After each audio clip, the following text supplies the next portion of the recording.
이사야는 예수님이 오시기 600~700년 전부터 이제 오실 그리스도로 말미암아 우리가 누리게 될 축복에 대해서 일어나서 빛을 발하는 삶이다 이렇게 말씀합니다.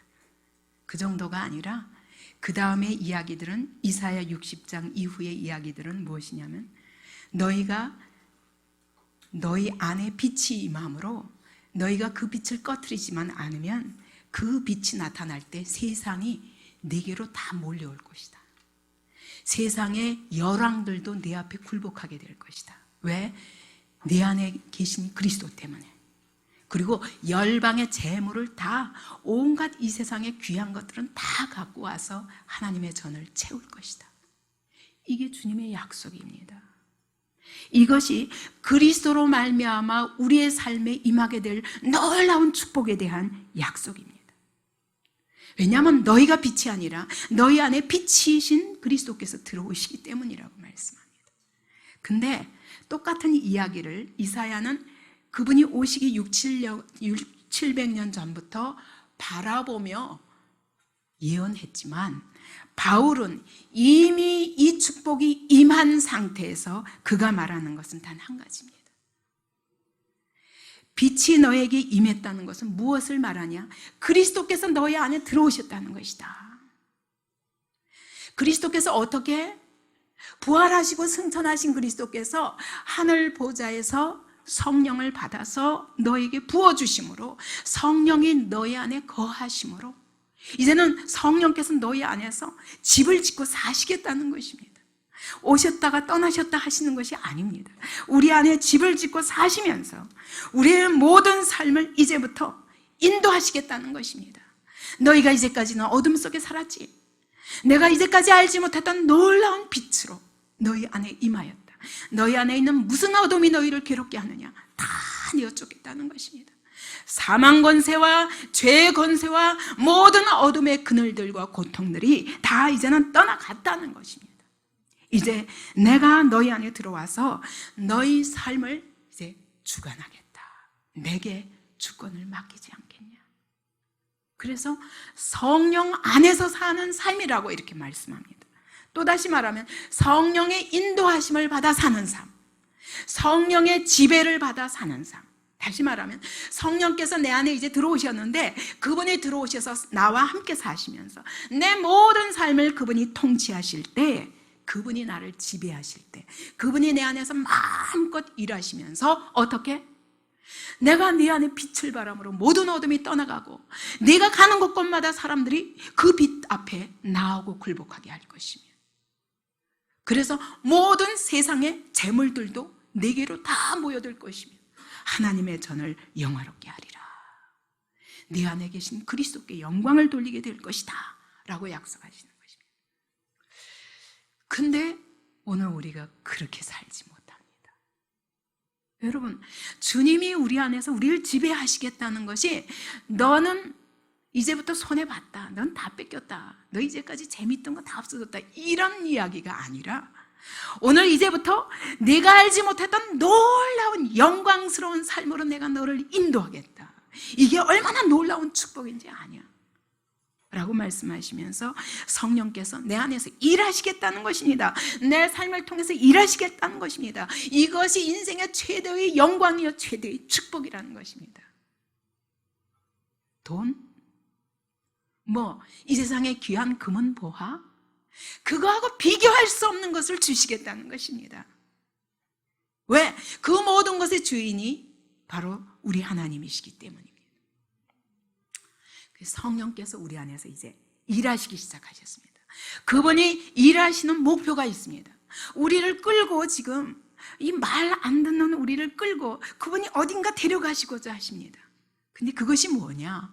첫째로 여러분, 우리가 하나님의 자녀가 되었다는 것은 하나님 나라의 아버지의 모든 재산이 내 것으로 상속되었다는 것을 의미합니다. 여러분, 아버지의 재산은 자녀에게 다 상속이 됩니다. 그런데 이 재산을 어떻게 받느냐? 성령께서 받아가지고 우리에게 나눠주시는 거예요. 왜 우리가 성령 충만해야 되냐면, 여러분, 그렇지 않으면 하나님의 능력과 하나님이 우리를 위해서 예비하신 그 놀라운 지혜와 권능과 이 모든 축복들을 받아 누릴 수가 없습니다. 성령께서 오늘 우리에게 오셔서 하시는 일이 뭐냐면, 아버지의 것을 우리에게 다 상속시켜 주시는 것입니다. 실제로 내가 누릴 수 있도록 나에게 가져다 주시는 거예요. 그래서 성령의 인이라고 하지 않습니까? 그건 뭐예요? 도장이에요. 도장을 찍으시면서 보증하시는 것입니다.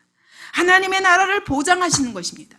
하나님의 재산이 다 내 재산이다. 그리고 도장을 딱 찍으시는 것이 바로 성령의 인입니다. 그렇기 때문에 여러분, 성령이 내주하셔야 되고, 그 다음에 성령 충만을 받아야 되고, 성령의 지배를 당해야 되고, 성령의 인도하심을 받아야 돼요. 왜냐하면 그래야 그분이 인도하시는 대로 가야 그분의 아버지의 재산이 다 나의 재산이에요. 아버지의 그 놀라운 축복이 다 나의 것이 되는 놀라운 축복이에요. 우리가 굉장히 오해하고 있습니다. 오늘 우리 성령께서 우리를 인도하시는 길이 마치 내 모든 좋아하던 것들을 빼앗기는 것 같은데, 이것은 마귀의 속임수입니다. 하나님이 우리를 인도하시는 것은 놀라운 상속권을 누리면서 사는 그런 하나님의 자녀의 삶으로 인도하시는 것이 바로 성령의 목적이십니다. 그러므로 여러분, 성령께서 내 안에 오셨다는 사실과 그분이 내 안에서 일하심을 느끼면서 그분의 인도하심을 받는 것만큼, 그 인도하심에 순종하는 것만큼 능력 충만한 하나님의 자녀로서 정말 축복을 누리는 삶을 살 수 있는 것입니다. 예수께서 오셔서 병든 자들을 다 치유하십니다. 귀신을 쫓아내십니다. 어떤 병이든 주님 앞에 오기만 하면 다 내어 쫓김을 당합니다. 여러분, 그 은혜가 오늘 나에게 임할 수 있는 것도 성령님을 통해서입니다. 예수께서 발걸음마다 아버지의 뜻을 이루십니다. 성령께서 오늘 우리 안에서 오셔서 하시는 일도 하나님의 뜻에 순종할 수 있는 사람으로 만드시면서, 그래서 예수께서 오셔서 이 땅에서 행하신 모든 기적과 이사와 같은 그 놀라운 하나님의 나라의 일들이 내 발걸음을 통해서 이루어지게 하시는 것입니다. 예수님이 죽은 자 가운데서 살아나신 것도 성령으로 말미암아서라고 로마서는 말씀하십니다. 그러므로 그 성령이 너희 안에 계시면 너희 죽을 몸도 살리시리라. 여러분, 부활의 능력이 내 것이 되는 것도 성령님을 통해서입니다. 사망 권세를 이기는 것도 성령님을 통해서입니다. 이 세상을 이기고 내 안에 있는 죄의 세력을 이기는 것도 이 성령님의 능력을 통해서입니다. 복음을 전할 때 생명이 살아나는 역사가 일어나는 것도 세상이 우리 앞에 굴복하며 우리를 통해서 빛을 보고 그 빛으로 나오게 되는 이 놀라운 역사도 성령님을 통해서입니다. 여러분, 사람의 마음을 아무도 변화시킬 수가 없습니다. 여러분, 불신자들도 이건 알아요. 제가 교도소 사역할 때 교도소 소장이 그러는 거예요. 제발 교회들이 좀 와달라는 것입니다. 왜냐하면 불교 사람들도 오고 가톨릭 사람들도 와서 예배도 드려주고 도와주고 상담도 하지만, 기독교 교회에서 와서 예배를 드리고 거기서 아이들이 변화된다는 거예요. 그게 몇 명이라 할지라도 변화되는 것은 기독교인들에 의해서라고 말하더라고요. 그래서 저는 새해부터 또다시 제가 쭉 그동안 해왔었고, 그동안에 물질로 해왔었습니다. 그런데 새해부터는 제가 그 목사님과 제가 예전부터 10여 년 전부터 교도소 선교를 함께 했던 목사님 보고 좀 오시라고 그랬습니다. 오셔서 우리 성도들에게 교도소 상황도 알려주시고, 이제는 나아가서 진짜 어둠 가운데 있는, 오늘도 어둠 가운데 있는 이 세상의 어둠이 어떤 것인가, 오늘 영원히 죽어가는 사람들의 상태가, 그것도 딴 교도소가 아니라 소년 교도소예요. 19살 미만 아이들이 어떤 죄와 어떤 고통과 어떤 불행 가운데 죽어가고 있는가를 좀 우리 성도들의 눈으로 보기를 원합니다. 여러분, 그들을 변화시킬 수 있는 것도 복음밖에 없는 것이에요. 하나님의 교회밖에 없는 것입니다. 세상이 더 잘합니다. 이 사람의 마음을 사로잡아서 이 마음을 변화시킬 수 있는 능력도 성령님으로 말미암아서 합니다. 여러분, 그렇기 때문에 그리스도인이 기왕되었으면 여러분 능력 충만하여서 이 하나님의 축복을 나도 누리고 나아가서 내 가족, 아직도 죽어가는 내 가족, 이 하나님의 은혜를 알지 못하는 내 가족도 살리고 내 이웃도 살리고 여러분의 직장터에 있는 사람들도 살리면서 영향력을 끼칠 때 여러분, 열왕들이 네 앞에 와서 굴복하리라. 열방의 재물을 끌고 온갖 귀중한 것들은 다 가지고 와서 하나님의 전을 채우리라 약속하시는 것입니다. 이것이 이런 놀라운 축복을 이루시기 위하여 우리의 것이 되게 하시기 위해서 오늘 성령께서 우리 안에 오셔서 일하시는 것입니다. 그런데 문제는 이 성령께서 이와 같은 목표로 우리를 축복하시고 이 능력을 다 하나님의 것을 상속시켜 주시기 위해서 오셨는데 이것을 해방하는 세력이 우리 안에 있는 것입니다. 그것이 뭐냐? 오늘 12절, 13절 같이 읽읍시다. 시작. 그러므로 형제들아, 우리가 빚진 자로 돼 육신에게 져서 육신대로 살 것이 아니니라. 너희가 육신대로 살면 반드시 죽을 것이로되 영으로서 몸의 행실을 죽이면 살리니. 여러분, 이게 무슨 말입니까?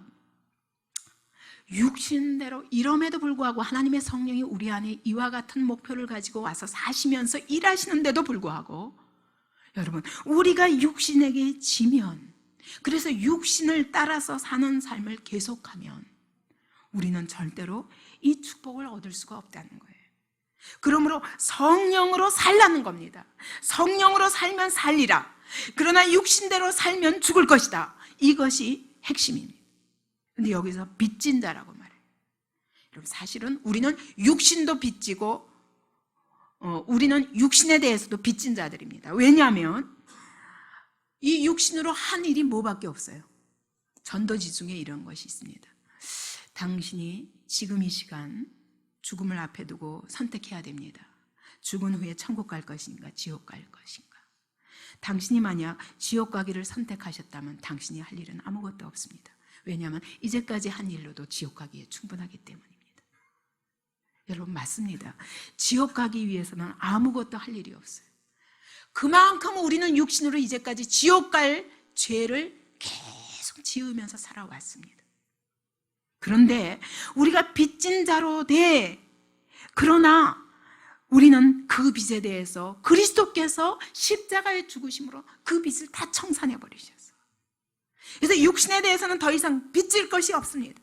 내가 이제까지 지옥 갈 수밖에 없는 자로 살았다 할지라도 이 육신에 대해서 더 이상 빚이 없습니다. 왜? 예수께서 십자가로 말미암아 다 빚을 청산해 주셨어요. 그런데 그러면 빚이 끝났으니까 끝났냐? 그 대신 너희는 그리스도께 빚진 자라는 거예요. 왜? 그리스도께서 너희 빚을 청산해 주셨으니까. 너희는 성령께 빚진 자라는 겁니다. 왜? 그분이 우리를 빚을 다 청산해 주시고 이제 어떻게 하시기 위해서 우리를 그리스도의 영광을 드러낼 영광스러운 삶으로 인도하시기 위해서 그분이 죽으셨기 때문에 우리는 성령께서 그 일을 이루어 주시기 위해서 성령께서 오늘 우리 안에 들어오셨기 때문에 우리는 누구에게 빚졌냐면 육신에게 빚진 자가 아니지만 이제는 성령께 빚진 자라는 거예요. 근데 성령께서 육신에 빚질 적에는 여러분 지옥 가야 되기 때문에 이 고통과 사망과 지옥입니다. 이 빚은 우리 힘으로 어떻게 할 수가 없어요. 무섭습니다. 그 빚을 갚기 위해서 벌을 받는 삶을, 고통을 치르고 사망을 치르고 지옥까지 내려가야 할 이 빚을 지었습니다. 그러나 여러분, 성령께 진 빚은 그런 빚이 아니에요. 너희를 죄와 사망의 법에서 자유케 하시기 위해서 그리스도를 십자가에 못 박기까지 우리를 사랑하신 그 놀라운 사랑을 깨닫기 때문에 감사해서 그분을 사랑해서 따라가는 거예요. 왜? 그분은 우리를 축복하기 원하시고 우리를 구원하기 원하시고 우리에게 가장 좋은 길로 우리를 인도하시기 위해서 오늘 우리 안에 일하시기 때문에 이 빚은 여러분 무거운 빚이 아니에요.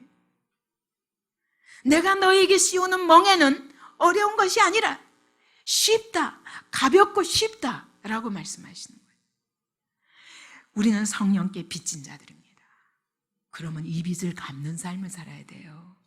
이제는 내 육신은 이미 예수께서 십자가에 죽으실 때 내 육신은 죽은 것으로 끝났어요. 그러면 더 이상 육신은 생각하지 말고 뭘로 살아야 된다? 너희 안에 오신 성령을 쫓아 사는 삶을 살 때 이 놀라운 축복이 너희 것이 된다라고 말씀하시는 겁니다. 그러므로 여러분, 우리가 신앙생활에 승리하는 길은 정말 하나님의 능력을 누리고 하나님이 우리를 구원하시는 축복이 무엇인가, 그 축복을 내 삶 속에서 받아 누리고 사는 삶의 키포인트가 뭐겠습니까? 뭐예요? 네? 어떻게 하는 것이 그것을 받아 누리는 길입니까? 성령이 인도하시는 대로 따라가는 삶. 그거 한 가지만 하면 돼. 우리가 딴 거 할 일이 없어요. 우리가 육신에게 진 빚을 갚아야 되는 게 아니에요. 이제는 성령을 쫓아가기만 하면 됩니다. 근데 이 성령을 쫓아갔는데 최고의 적이 뭐냐? 이 몸의 행실이 아직 남아있는 거예요. 내 육신을 대신하여 주님이 죽으셨지만 내가 그 육신을 죽은 것으로 여기지 않으면 여전히 내 몸속에 살아있는 이 죄의 뿌리 때문에 계속 이 몸의 행실과 싸워야 되는 그 일이 우리에게 남아있다는 것입니다. 근데 성령께서 이것까지도 해결해 주세요. 갈라디아서 5장 17절 보시겠습니까?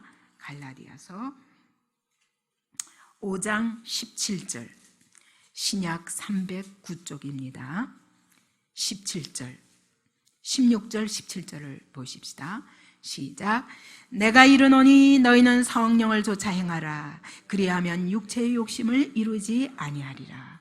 육체의 소욕은 성령을 거스리고 성령의 소욕은 육체를 거스리나니 이 둘이 서로 대적함으로 너희 원하는 것을 하지 못하게 하려 함이니라. 무슨 말입니까?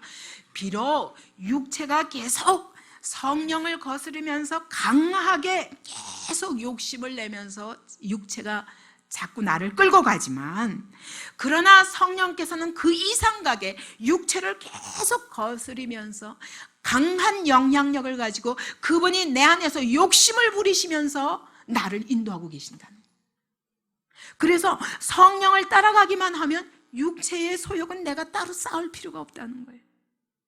우리는 내가 나를 죽여야지, 나를 부인해야지 막 이러고, 근데 힘들다, 안 되네, 난 어차피 안 되는 사람인가 봐 이러고 포기하지만, 여러분, 성령을 따라가기만 하면 된다는 거예요. 담배를 못 끊습니까? 아버지, 담배를 따라가니까 문제지. 성령을 따라가면 담배도 끊을 수 있다니까요. 술을 못 끊습니까? 여러분, 술을 따라가니까 문제지.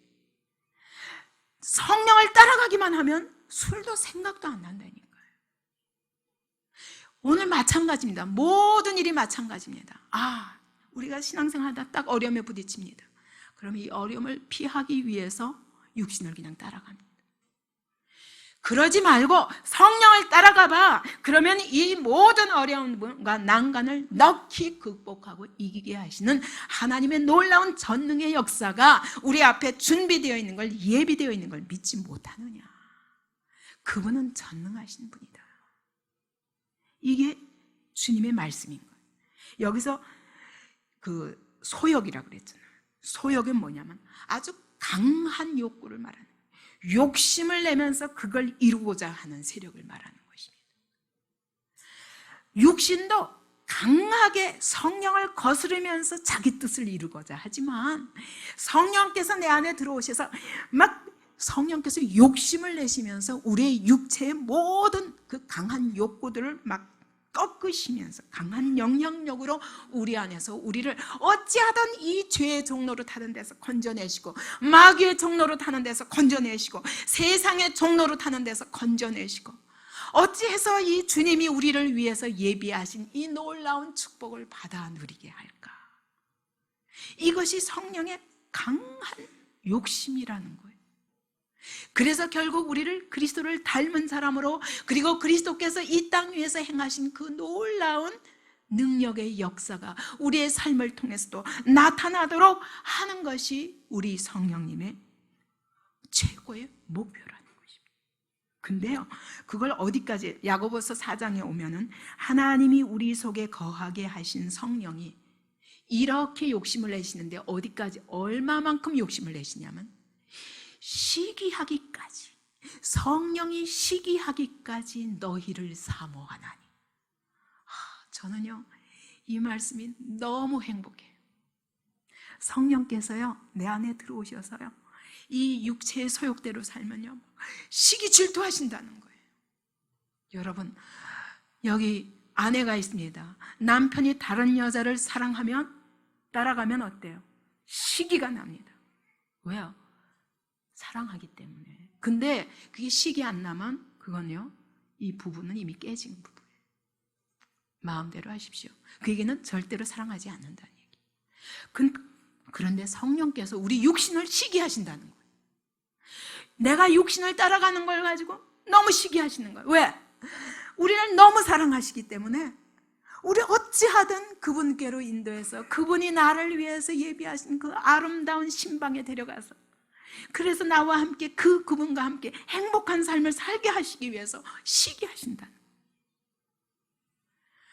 여러분, 이걸 믿으시기 바랍니다.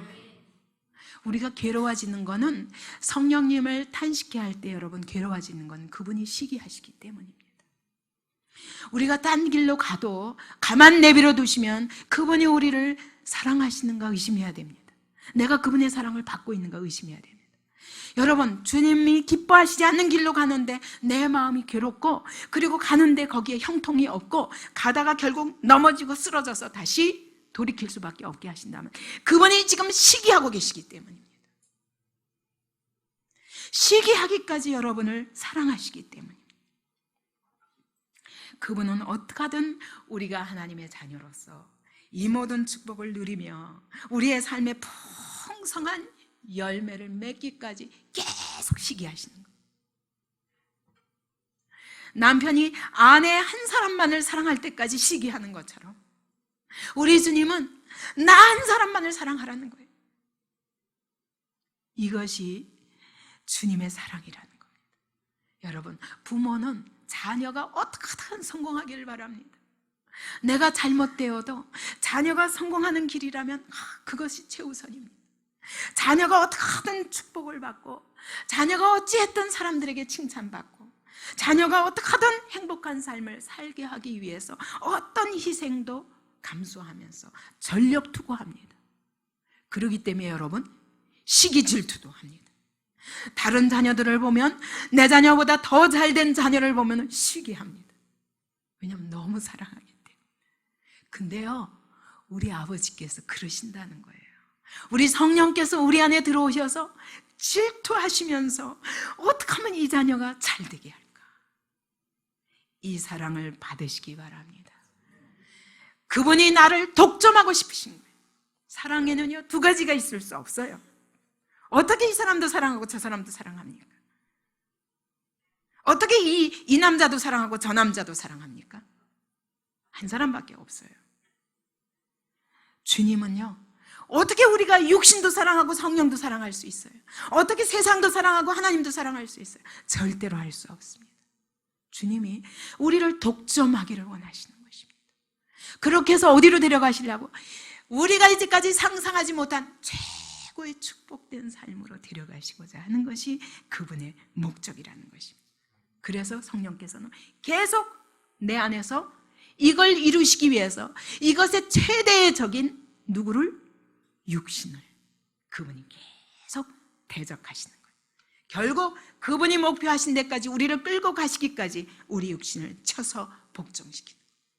그래서 여러분, 그것을 위해서라면 하나님이 시험도 주십니다. 그것을 위해서라면 고난도 주십니다. 그것을 위해서라면 질병도 주십니다. 어찌했든 육신으로 사는 길이 망하는 길인가라는 것을 깨닫게 할 때까지 그분이 계속 간섭하십니다. 모든 방법을 총동원해서 우리가 하나님의 자녀의 축복을 누리는 데까지 데려가고자 하시는 것이 하나님의 목표요, 성령님의 목표이십니다. 여러분, 이 사랑을 아는 그리스도인이라면 그분이 이렇게 질투하시기까지 내 안에서 나를 사랑하시는 그 사랑 앞에 무릎 꿇을 수밖에 없습니다. 그렇지 않습니까? 이런 사랑을 어디 가서 받아보겠어요? 부모도 할 수 없어요. 여러분의 남편과 여러분의 아내도 할 수 없습니다. 여러분의 자녀들도 절대로 이렇게 할 수 없습니다. 그분은 절대로 포기하지 않으십니다. 나를 온전히 독점하셔서 내가 그 사랑을 알고 그분과 함께하고 그분이 나를 위해서 준비하신 그 놀라운 축복에 함께 참여하게 하기까지 그분은 쉬지 않습니다. 그러므로 진정한 그리스도인이란 이 성령께 복종하는 이유가 사랑 때문이지 율법 때문이 아니라는 거예요. 그러므로 너희가 하나님의 영으로 인도함을 받게 되면 절대로 율법 아래 있지 않다라고 하시는 말이 그 말씀입니다. 우리는 무서워서 이 길을 따라가는 게 아닙니다. 그런데 이 놀라운 사랑 때문에 그 사랑 앞에 아바, 아버지라 부르짖으면서 달려간다. 아바는 아빠라는 뜻입니다. 아람어로 아빠라는 뜻입니다. 아빠! 그 사랑을 확인하는 아들이라야 부를 수 있는 말입니다. 아빠라고 부르짖으면서 주님을 따라갈 때 우리의 모든 삶에 죄로부터의 승리, 육체로부터의 승리, 사단의 모든 유혹으로부터의 승리, 세상을 이기면서 하나님의 그 놀라운 축복이 하나님의 그 능력을 상속받아 그 하나님의 능력으로 이 땅에 하나님의 나라를 이루는 그런 승리의 삶을 살 수 있게 하시는 것이 성령의 목표인 것입니다. 자, 그러면은 성령께서 이와 같이 우리를 끌고 가시지만 그러면 우리가 할 일이 없냐? 왜 성령님 나는 왜 그렇게 안 만들어 주세요? 우리 어떤 형제님이 그렇게 기도했다고 그러더라고요. 아버지, 나는 하기 싫어서 안 하는 줄 아세요? 나도 그렇게 하고 싶다고요. 근데 왜 나는 그렇게 만들어주지 않습니까? 이렇게 하나님께 따졌다고 그러더라고요. 잘하는 것입니다. 그렇게 따지십시오. 그러나 내가 할 일을 하지 않으면서 따져야 소용이 없습니다. 내가 할 일을 해야 되는데 그것이 무엇이냐? 로마서 8장 5절부터 보십시오. 8장 5절부터 육신을 좇는 자는 육신의 일을, 영을 좇는 자는 영의 일을 생각하나니 육신의 생각은 사망이요 영의 생각은 생명과 평안이니라. 육신의 생각은 하나님과 원수가 되나니 이는 하나님의 법에 굴복지 아니할 뿐 아니라 할 수도 없습니다. 육신에 있는 자들은 하나님을 기쁘시게 할 수 없느니라. 여기 보니까 이와 같이 성령을 좇는다 그랬는데 영을 좇는 자는 영의 일을 생각하나니 육신을 좇는 자는 육신의 일을 생각하나니, 그러니까 좇는 것은 어디서부터 시작되냐? 생각으로부터 시작된다는 겁니다. 근데 이것을 헬라어로 찾아보니까 생각이 무슨 말이냐면 뜻이 우리 해석하면은 어떤 뜻이냐면 애정을 둔다는 거예요. 거기다가 관심을 총 거기에다 집중하여 기울인다는 뜻입니다. 주목한다는 뜻입니다. 그리고 그것을 즐겁게 한다는 뜻입니다. 그러니까 이 생각한다는 건 무슨 말이냐? 자, 성령의 일을 생각하라. 그 얘기는 성령님께 애정을 두라는 것입니다. 성령님께 최고의 관심을 두라는 것입니다. 오직 성령님만 주목하면서 따라가라는 것입니다. 그리고 성령님을 어떻게 하면 즐겁게 해드릴까? 이것만 관심을 두고 생각하라는 것입니다. 그러면 다 이길 수 있다는 거예요. 여기서부터 성령을 좇기 시작하는 겁니다. 교도소 간판 제가 다닐 때 보니까 그랬어요. 생각은 행동을 낳고, 행동은 습관을 낳고, 습관은 운명을 낳느니라. 그러니까 생각이 운명을 바꾼다. 그게 결론이에요. 왜냐하면 교도소 사람들은 생각하는 것 자체가 범죄예요. 오직 어떻게 하면 돈을 훔쳐서라도 내가 가져서 내가 하고 싶은 거 해야 돼. 내가 어떤 목표를 가지면 포기할 수 없어요. 그걸 이룰 때까지 수단 방법을 가리지 않기 위해서 그것만 생각하고 총 관심을 거기다 두고 모든 애정을 거기다 쏟고 있기 때문에 행동을 바꿀 수가 없다는 것입니다. 여러분 똑같습니다. 우리도 똑같습니다. 육신의 생각은 하나님과 원수가 됩니다. 육신에다 관심을 둡니다. 육신이 기뻐하는 일, 뭔가 하는 소욕이 생기면 끊을 수가 없어요. 담배를 생각하는데 어떻게 담배를 끊을 수가 있습니까? 술을 퇴근만 하면 술을 생각하는데 어떻게 술을 끊을 수가 있습니까? 생각만 하면은 음란물을 맨날 보면서 음란을 계속 생각하는데 어떻게 음란을 끊을 수가 있습니까? 없는 거예요. 거기에다가 애정을 두고 있다고 얘기해요. 너희가 생각하는 것, 그것이 너희의 총 관심의 대상이 아니냐 그 얘기예요. 관심의 대상을 제발 바꿔라. 생각을 바꾸라는 건 그 얘기예요. 너의 관심의 대상을 바꿔라. 어찌하면은 성경을 이해할 수 있을까? 어찌하면은 기도를 조금 더 할 수 있을까? 어떻게 하면은 하나님의 은혜를 따라 사는 삶을 살 수 있을까? 어떻게 하면 나도 1시간 이상 기도 좀 해볼 수 있을까? 좀이 쑤셔서 못 살죠. 기도만 하려고 그러면 전화해야 할 사람이 생각이 납니다.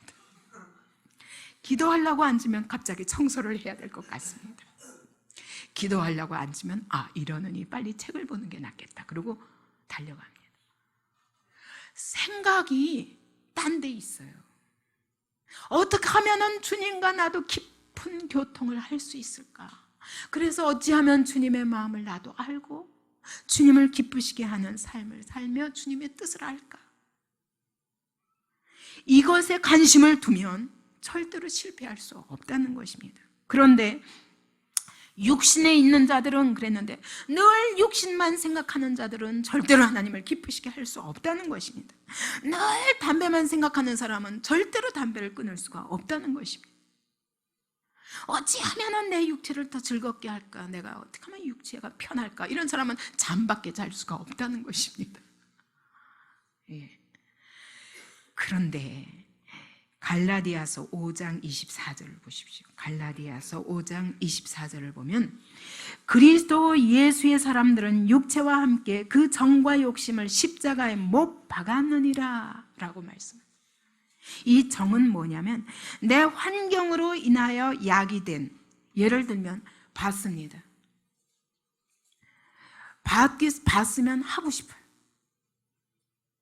그래서 안목의 정욕이라고 말하는 겁니다. 아담과 하와도 선악과를 마귀의 말을 듣고 딱 보니까 지혜롭게 할 만큼, 전에는 그건 먹으면 안 되는 하나님의 금하신 것이었지만, 그러나 마귀의 말을 듣고 보니까 너무 먹음직스럽고 탐스럽고 나를 지혜롭게 할 만큼,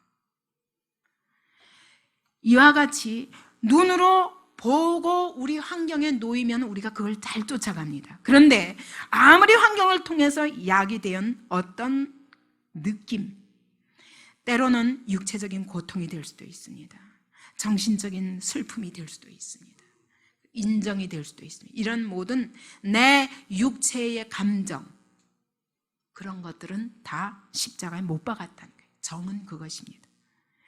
이런 환경 속에서는 내가 이렇게 할 수밖에 없어. 내가 이걸 어떻게 이겨? 못 이기니까 이렇게 해결을 하자. 이것을 십자가에 못 박았다는 것입니다. 왜? 이제는 성령님만 기쁘시게, 성령님이 나를 인도하시는 대로 가리라. 이 결정이 난 사람은 잠시 내 마음에 이 다가오는 감정들에 대해서 초월할 수 있다는 거예요. 십자가에 못 박아버렸기 때문에. 욕심, 육신에 기초한 충동들을 말합니다. 육신에 의한 모든 본능의 욕심들을 다 십자가에 못 박았느니라. 이것이 그리스도인이라는 것입니다. 그렇기 때문에 환경에 의해서도, 눈에 보이는 것에 의해서도 이런 것에 잘 흔들리지 않습니다. 왜? 내 안에 계신 성령님을 어떻게 기쁘시게 할까? 여기에만 총관심을 기울이니까 육체에 관심이 안 가요. 정말 그렇더라고요. 여러분, 백화점에 가서 계속 아름다운 물건들을 보면 다 사고 싶어요. 근데 여러분, 안 보면은 생각도 안 나잖아요. 오직 어떻게 하면은 성경, 어떻게 하면은 주님께 더 가까이, 어떻게 하면은 하나님의 능력과 그 신령한 축복들을 누리며 살 것인가, 여기에 관심을 가지면 그것들이 다 시간 낭비로 느껴진다. 그죠? 육체의 일은 현저하니 이 육체가 우리를 어디로 끌고 가는가를 한번 생각해 보라 그거예요. 육체가 계속 끌고 가는 길은 어떤 길이냐? 음행과 더러운 것과, 이 더러운 것은 도덕적인 불결을 말합니다. 호색과 끊임없이 음란물을, 요즘 인터넷이 얼마나 우리 영혼을 좀먹는지 아십니까? 그런 것에 마음과 눈을 뺏기지 말도록 자기를 지키지 않으면 여러분 보면 계속 생각나는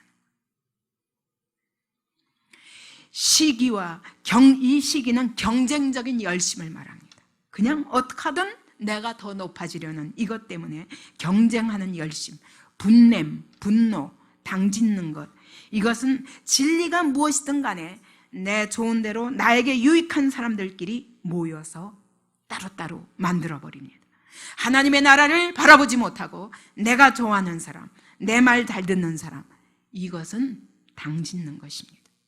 오직 어찌하면 하나님의 나라가 이루어지나, 어찌하면 하나님이 기뻐하시는 교회가 될까, 이게 우리의 목표가 돼야 되는데, 불리함, 불화와 분열을 일으키고, 그리고 이단, 당파를 짓는 것, 투기, 시기하는 것, 술 취함, 방탕, 이것이 결국 육체가 우리를 끌고 가고자 하는 목표라는 거예요.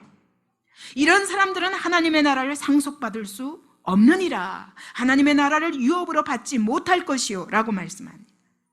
이건 다 그리스도와 관계없는 일이에요. 성령님과 관계없는 일이에요. 이것들을 계속 쫓아보면 어디로 가겠어요? 죽는 길로 갈 수밖에 없다. 하나님의 나라를 절대로 상속받을 수 없다. 그러므로 여러분, 우리가 육신에 대해서 분명하게 여러분 규정을 내려야 돼요. 이 육체를 따라가는 것은 죽는 길이다.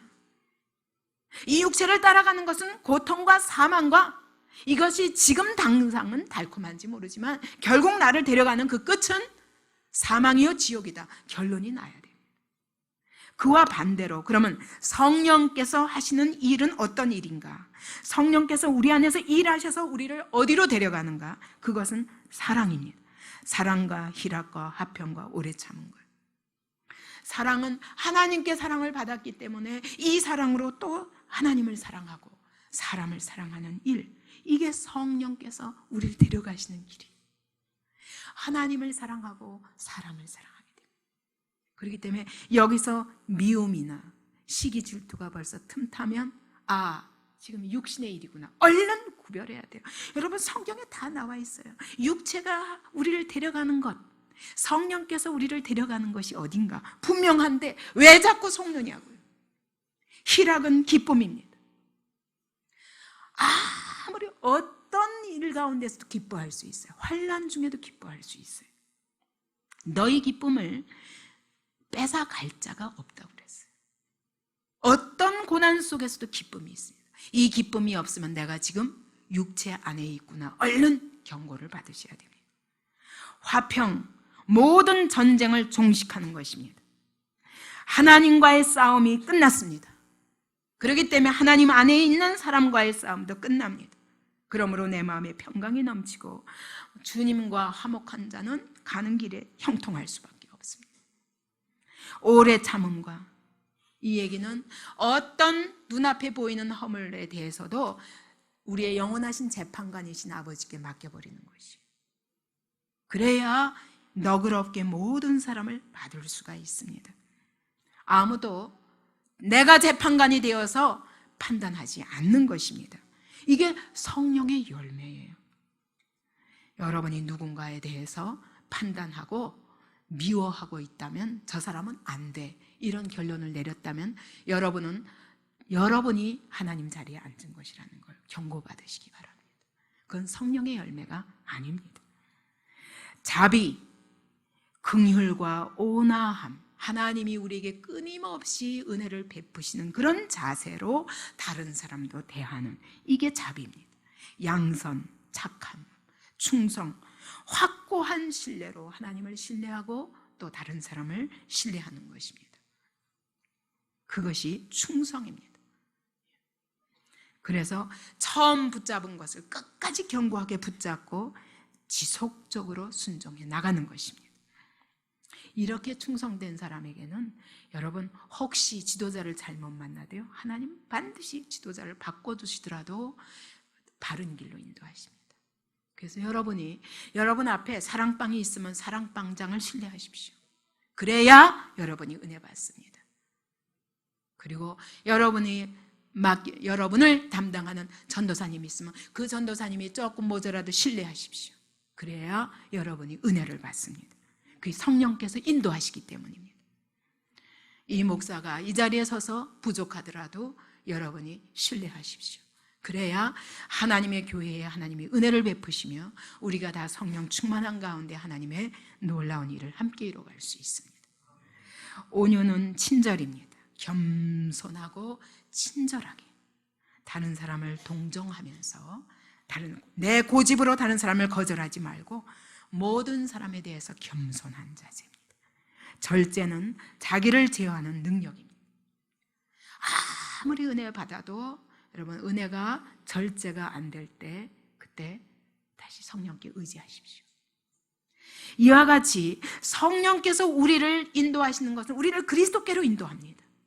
그렇기 때문에 그리스도의 성품이 우리에게 그대로 나타나고, 그렇기 때문에 그리스도의 일들이 우리의 발걸음에 나타나게 되어 있습니다. 이것이 성령의 열매입니다. 그러므로 여러분 육체의 일이 나를 죽이는 것이요 성령의 일은 나를 살리는 것이요 나를 더 풍성하게 살게 하시는 것이라는 것을 결론을 내고, 이제 관심의 대상을 성령의 일로 바꾸시기 바랍니다. 모든 애정을 성령의 일에 두시기 바랍니다. 두 번째로 해야 할 일은 이 로마서 8장 13절 말씀처럼 영으로서 몸의 행실을 죽이면 살리니, 영으로서 내 몸의 활동을 죽이라는 것입니다. 영혼을 거스려서 싸우는 너의 육체의 정욕을 제어하랍니다. 다시 말하면 육체에게 기회를 주지 마라. 로마서 6장에 보면 그랬거든요. 너희 몸을 불의의 병기로 죄에 드릴 것이냐 아니면 의의 병기로 하나님께 드릴 것이냐. 근데 이 드리라는 것이 무슨 말이냐면 처분에 맡기는 걸 말하는 거예요. 처분에 맡기. 너의 몸을 죄의 처분에 맡길 것인가, 정욕의 처분에 맡길 것인가, 마귀의 처분에 맡길 것인가, 아니면 하나님의 처분에 맡길 것인가 생각해 보라는 거예요. 네가 내 몸을 이 처분에 맡기다는 건 시중을 든다는 뜻이 있습니다. 도와주고 시중을 든다는 거예요.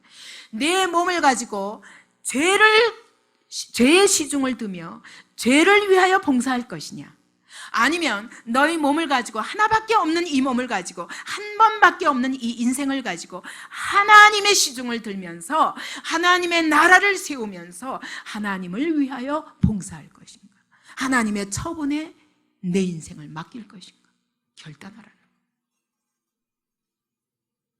이것이 바로 몸의 행실을 죽이라 그런 그 뜻입니다.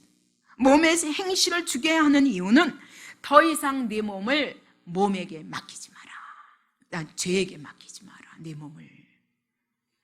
그것이 끌고 갈 것이 분명한 어둠이요 사망인데, 무엇 때문에 죽을 그 길에다가 내 몸을 맡겨서 하나밖에 없는 인생을 죽을 길로 인도하겠느냐라는 뜻입니다. 그래서 이렇게 이제 더 이상 죄에게 내 몸을 줄 수가 없고, 불의의 병기로 사단에게 줄 수가 없고, 세상에게 내 하나밖에 없는 인생을 처분을 맡기는 삶을 살 수 없기 때문에 어찌하든 이 육체의 소욕은 좌절되고, 어찌하면 성령께서 나를 이끄시는 대로 갈까 하고 모든 노력을 하게 된다는 거예요. 그래서 사귀는 사람도 이 사람이 계속 나를 성령께 인도하는 게 아니라 죄와 세상으로 끌고 가는구나 라고 결론이 나면 빨리 관계 전환해야 됩니다. 먼저 그거부터 하지 않고는 여러분 내가 되지 않는데 늘 성령께서 이렇게 전심을 해서 달려가도 지금 처음에 달려가기 어려운데, 그죠? 근데 계속 나를 육신으로 끌고 가는 환경을 계속 열어두면 이거는 이 내 몸을 육신에게 주기로 결단한 거예요. 육신의 처분에, 죄의 처분에 맡기도록 결단한 거예요. 모든 기회를 육체에게 주기로 결단한 것입니다. 그렇기 때문에 이 눈을 지키고, 여러분이 인터넷을 보더라도 눈을 지키고, 사람의 말을 듣더라도 귀를 지키기 바랍니다. 성령께 속한 것이 아니면 빨리빨리 버리시기 바랍니다. 여러분의 습관도 성령께서 나를 끌고 가시는데 회방이 되면 이 습관 빨리 끊으시기 바랍니다. 환경도 이런 환경이면 빨리 그 환경 청산해야 돼요. 내 직업이 자꾸 육체의 기회를 제공하고, 그리고 나를 하나님께로 가는 길을 강하게 가로막는 그런 길이라면 여러분 그 직업에 대해서 다시 생각해야 됩니다. 그리고 어찌하면 하나님 앞에 붙들려서 나아갈까? 그래서 제가 자꾸 하나님의 기업을 세워야 된다 하는 것은, 그런 직업을 택하기가 너무 어려운 세상에 우리가 살고 있습니다. 그 때문에 저는 우리 어른들이 이와 같이 세상에서 쩔어 사는 것이 얼마나 내 영혼을 부패하게 하며 실패뿐인가를 아는 사람들이 하나님의 기업을 세워야 돼요.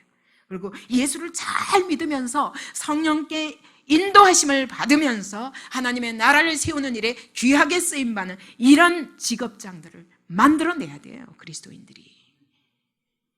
그렇게 해서 하나님의 나라를 세워가지 않고는 우리는 이 세상과 이 육체의 이 마귀의 모든 괴계들을 이길 힘이 없습니다.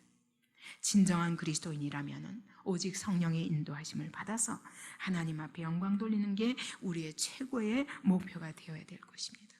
이렇게 목표가 되고 나면 여러분 근심할 것뿐이에요. 나는 왜 이럴까? 왜 이렇게 안 될까? 내가 하려고 노력해도 왜 안 되지? 여러분 근심하십니까? 예, 맞습니다. 여러분 안에 지금 성령이 거하고 계신 증거입니다. 그리고 성령께서 일하시는 증거입니다. 이것이 괴롭지 않은 사람이 문제예요. 정말 이것이 소원인 사람은 여러분 내 작은 약점도 괴롭습니다.